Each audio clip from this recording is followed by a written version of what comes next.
Bonjour, c'est Rémi de l'école à la maison, je vous réponds personnellement en vidéo. Alors, je suis la maman de Thomas, presque 8 ans en CE2 actuellement. L'école a repris depuis 3 semaines et mon enfant semble avoir des difficultés à la copie. Sa vue a été contrôlée et il n'y a pas de problème visuel. Il ne recopie pas un texte ou un exercice complet sans faire de faute. C'est totalement normal. Et je vais vous expliquer pourquoi. Par ailleurs, des mots qu'il écrivait régulièrement, il les écrit maintenant différemment. Grammaire du grammaire, orthographe, orthographe, septembre, septembre, mettant sans berre.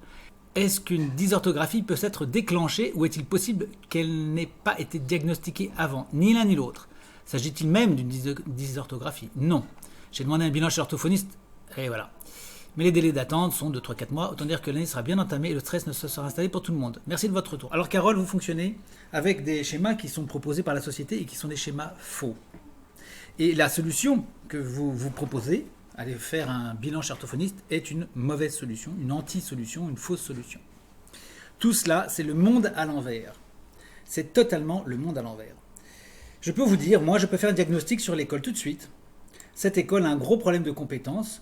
C'est l'école qui est dysorthographe ou dysorthographique. C'est l'école qui est incompétente, c'est l'école qui ne fait pas son travail. Il est donc tout à fait normal que votre enfant ne sache pas écrire convenablement les choses. Il a oublié et il oublie sa syntaxe, son orthographe, sa conjugaison. Tout ça est tout à fait normal.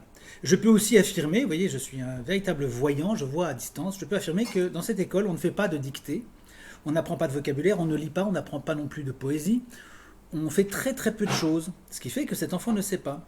Or, il est tout à fait normal qu'on ne sache pas des choses quand on ne pratique pas. Vous voyez, moi je ne vais pas vous demander de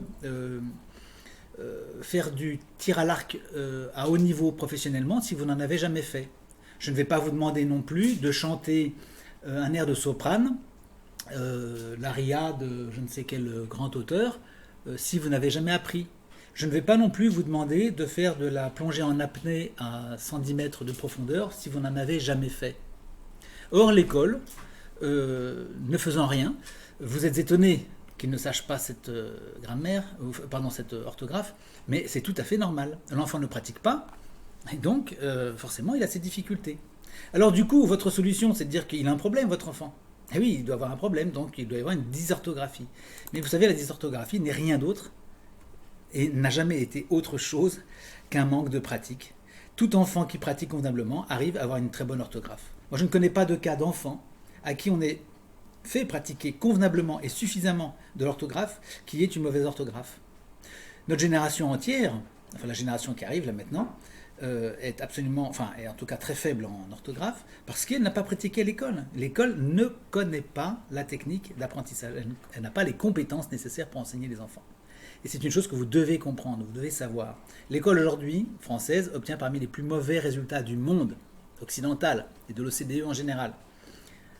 46% d'illettrés à l'entrée en 6e. Illettrés, c'est-à-dire qu'ils n'ont pas appris à écrire, à compter. C'est extrêmement grave.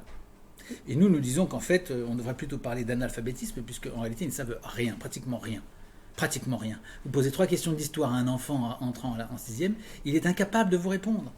Vous lui demandez de faire un petit compte-rendu sur une promenade qu'il a faite avec ses copains, il en est incapable, il ne sait pas.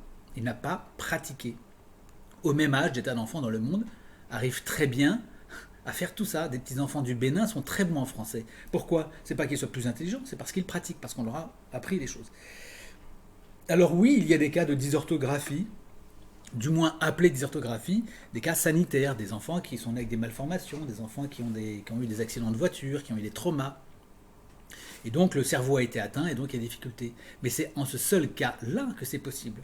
Tout le reste relève de l'incompétence de l'école ou d'un manque de pratique de l'enfant, ce qui revient souvent au même. Parce que si un enfant ne pratique pas, c'est que l'école n'est pas compétente. Elle ignore qu'il faut que l'enfant pratique. Voilà ce que je peux vous dire sur ce sujet. Et pour ce sujet, donc vous allez sur le site, vous tapez dysorthographie et vous allez voir des tas d'exemples et d'illustrations de ce que nous disons. Bilan chez l'orthophoniste, c'est inutile, absolument inutile. Et pour vous en convaincre, vous allez voir sur le site l'article, enfin la vidéo que nous avons faite en Indonésie et qui s'appelle Bilan et test. Vous tapez bilan dans la fenêtre de recherche du site et vous allez trouver cette vidéo. Regardez-la et vous allez apprendre beaucoup de choses. Voilà Carole pour ces premiers éléments.